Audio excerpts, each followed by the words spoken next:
it's Trisha. Welcome back to my channel. In today's video, I'm going to be showing you how we plan our homeschool year.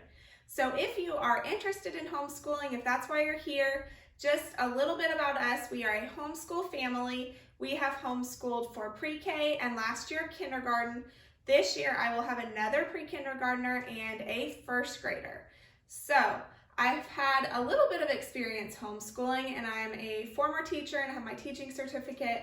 So I feel like I kind of know how to plan for schooling and all of that, but if you don't have that type of experience, totally fine. You can homeschool your children, and I hope I can encourage you that you are able to do that if you would like to. So I'm going to show you how we plan our homeschool year, and I hope that you will come along with us. If you're new here, please subscribe, give this video a thumbs up if you enjoy homeschool videos, and let's get started.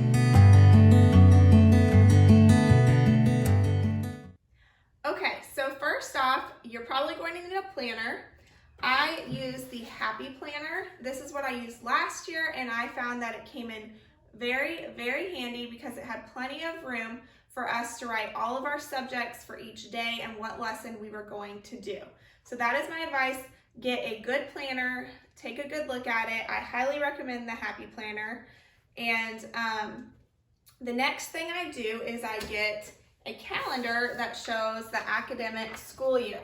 Now, we are homeschoolers that run by usually the academic calendar year. We take off for summer just because mama needs a break, the kids need a break, all of that, and we really enjoy that so far.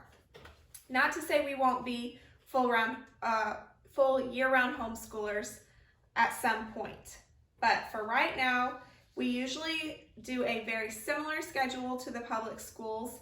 Not exactly the same.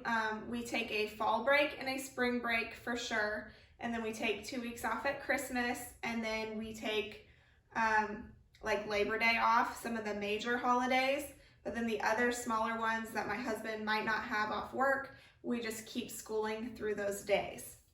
And then if we need to take more time off during the year, we will. So what I do is I mark our first day of school and our last day of school, and then I go in and mark the holidays off that we're going to take. And then I add up all of those days, and I get those days to 180 total school days. Now, we are not required to do that many days in our state. Your state might have requirements for homeschooling and how long you have to do so. So you want to look up on the HSLDA website what the requirements are to homeschool in your state. So I just am kind of a rule follower a little bit, and I kind of like how I grew up with 180 days, 36 weeks. So we just follow that schedule to make it simple and easy. Then once I have those days, I go through our curriculum, and I have my kids do at least one lesson per day. So for math, they do one lesson and they're done. Then on the next day, they do lesson 2, lesson 3, and that makes it very simple for me. They do math every single day and language arts every single day. So we just keep the lessons rolling. If we happen to, say, miss a day, I will just double up on the next day or when I know we have time to fit in that extra work. And then for science and social studies, if you have looked through curriculum at all for homeschool, you will see that lots of curriculum books do not use 180 days, 180 lessons. So you have to get creative when planning. So last year for homeschool, we did science and social studies on alternating days because we just didn't have enough lessons to cover all of that. And I was okay with it because it was kindergarten and you really don't have to cover a whole lot of social studies or science. Those are just extras at that age. So when I turn the camera around in a minute, I'm going to show you exactly how we fill in our lessons in my Happy Planner, and I hope that it helps you guys out. I hope that it makes it a little less complicated for you. So let me flip the camera around and I'll show you. Okay, I just wanted to tell you guys real quick before I show you in my planner, For my pre-kindergartner, I don't plan a whole lot for her, but I do have some workbooks that she will work through as she can throughout the year. And I just make sure that every single day she does something, but it doesn't matter how many pages she does or how much she gets through, as long as she does some and that she has read some with me and practiced flashcards, that type of thing. But I don't really write her work down in my planner at all yet. Here is what we are working with our academic calendar. As you can see, I've already highlighted all the days that we are going to take off, as well as our first and last day of school through May 21st. And I look at this calendar, as I said, we do 180 days total. The next thing I do is I go online and I print out calendars for the year for each subject. Right now, so far, I just have science done, language arts, math, and social studies. We will also be doing Bible and art and that kind of thing. I just haven't printed those out or planned them out yet because they're a little more flexible. But I go to the website print-a-calendar.com, and that's what I did for these. And it allows you to just type in what you're doing for each day. So for science, we are using master books.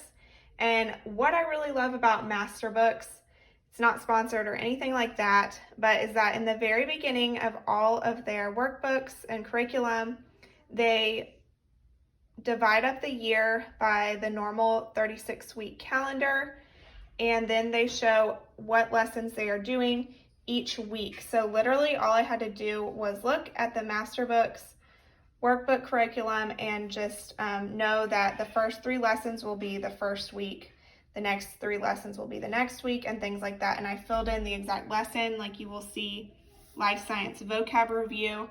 They had that in there as one whole day.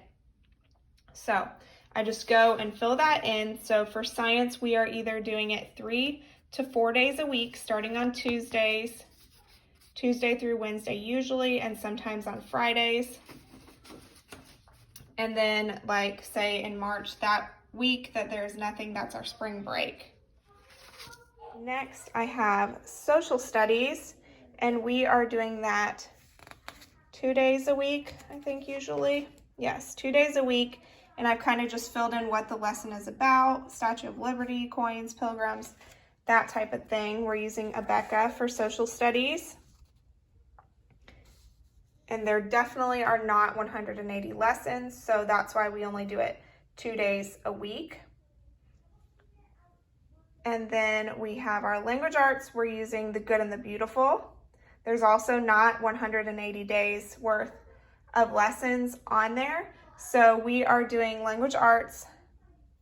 I have filled in 4 days of lessons each week, and then on Fridays we always do our spelling test.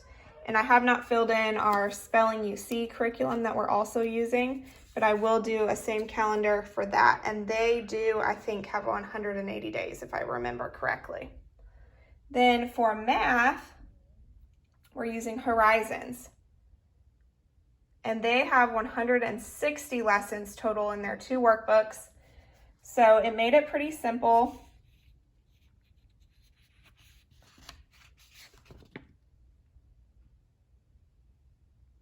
You can see we took 2 weeks off at Christmas. I just filled in all of the lessons. Now they have 160 lessons in their books, but they also have, if you can see, their tests, like test 11. So that took up some days too, which is nice. I don't have testing days always on Fridays. As you can see, that one is on a Thursday. But we go by their work, and when they throw in a test on there, that's what we do for that day. And then on the very end, let me get to May for you. We finish up 1 week before our regular school year ends. And that is very, very common with homeschooling, that you might finish up certain subjects early. And that's totally fine. You can just supplement with other things. So now that you guys have taken a sneak peek at my planner and how I go through planning, I wanted you to know that we do not fill in every single week. I only fill in my planner with my nice pretty flare pins just the week that is ahead. So say on Fridays, the week before our next week, or Sunday before we start up school on Monday, I will fill in the following week. Everything I have planned. I know some people are big planners and that scares them to fill it in last minute, but really I have everything I need right here. And once I finish all of the subjects like Bible, I will really have everything I need. And all I'm really gonna have to do is write it in here for the week, but I don't plan all year. I don't write in my planner for the entire year because things come up, but I'm able to be flexible also. We don't have to get to everything. If it's not perfectly looking like that, that's okay.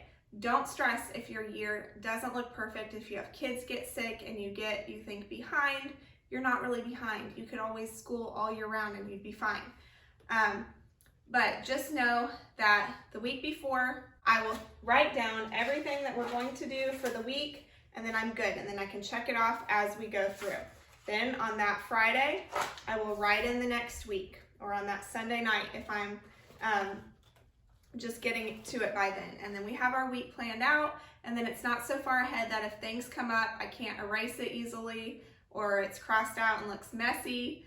I know some of you guys can relate to that, but I hope this video helped you guys, and I just want to encourage you that whatever you choose for your children for schooling, it is okay. We personally chose homeschooling because it's a great lifestyle to us, and it gives us the flexibility to travel at different times of the year when other people might not be traveling as much. And we just really enjoy kind of getting to pick what our kids learn, and I get to learn with them and teach them, you know, even chores and that kind of stuff around the house that we feel are important things to know for life skills.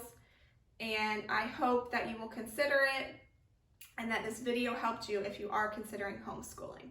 So please comment down below if you're new here, and I will see you guys next time. Bye.